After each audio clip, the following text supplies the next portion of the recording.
66 million years ago, the oceans belonged to titans beyond imagination. And this morning, one of them returned. It surfaced off the coast of California, and within minutes, the news had reached every corner of the planet. Scientists called it the greatest discovery in the history of life on Earth. A species that should have died with the dinosaurs had somehow survived, hidden in the abyss.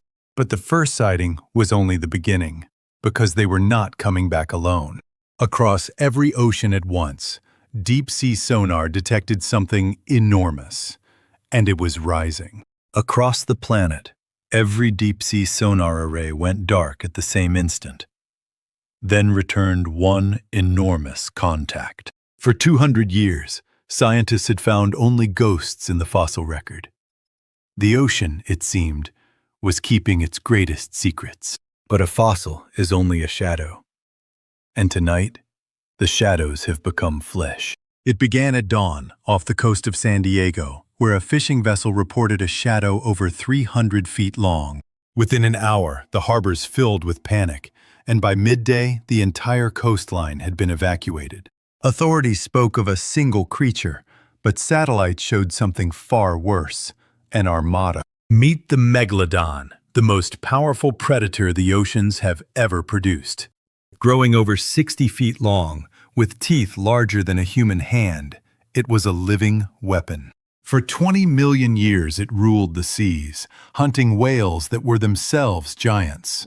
The crews that survived refused to speak of it, saying only that the sea had grown a shadow. Now, thermal imaging showed dozens of them gliding beneath the surface, shadowing every ship. And they were not alone, because a far stranger predator had returned as well. Deep-sea sonar locked onto the unmistakable silhouette of the Mosasaurs, a 70-foot marine lizard armed with a bite powerful enough to crush submarine armor. Submarine commanders were ordered to surface at once, yet several reported a second silhouette closing from below.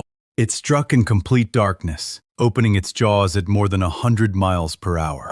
Then came the reports from the cold waters of Norway. Fishermen swore they saw a long-necked beast rising silently from the depths. For a century, the legend of the Loch Ness Monster was dismissed as a myth. Now that myth had a species, and it answered to the name Plesiosaur. Within 2 weeks, sightings flooded in from Ireland, Iceland, and the frozen coast of Greenland. Sometimes, the oldest legends carry the heaviest truth. But the most terrifying discovery was waiting in the deep trenches. Cameras lowered nearly 10,000 feet revealed an armored monster with blades instead of teeth. Dunkleosteus, a living tank that first ruled the seas 400 million years ago. Marine biologists could do nothing but watch. For this predator obeyed no rule of the modern food chain.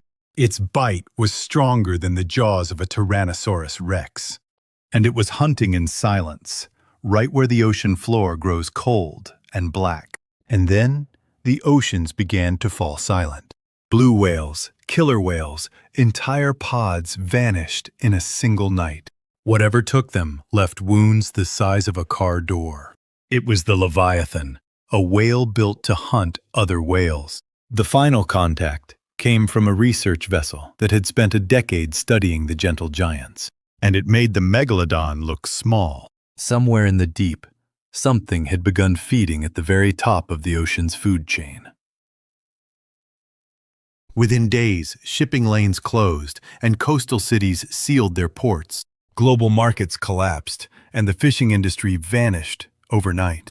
In 72 hours, a third of the world's maritime trade ground to a halt. Scientists rushed to respond, testing sonic barriers and swarms of deep-sea drones. In secure chambers beneath London and Washington, leaders debated an enemy that could not be negotiated with. They weighed naval blockades, acoustic weapons, and the impossible idea of sealing the deep ocean itself. But the ocean is a battlefield, where humanity has always been a newcomer. Then the data revealed something that made everyone freeze. The creatures were not attacking, and they were not fleeing. The migration had a purpose that no computer could decode, as if the deep was following an older command. Every single one was migrating toward the same point in the Pacific. The coordinates predated every map, every civilization, every written word. There, in the deepest darkness, they gathered, stationary, silent, waiting. Survey ships anchored above the point recorded a low, rhythmic hum rising from the trench. It was a location that appeared on no map, and no survey had ever recorded. And that is when the world understood the terrible truth. These monsters did not return by accident. Somewhere in the dark, something had been listening for an enormous span of time. They returned because something down there had called them. If prehistoric sea monsters returned tomorrow, what exactly would they be searching for? They are not gathering to attack the surface. They are gathering to guard something that lies far below. And who, or what, is still waiting in the dark for them to come home?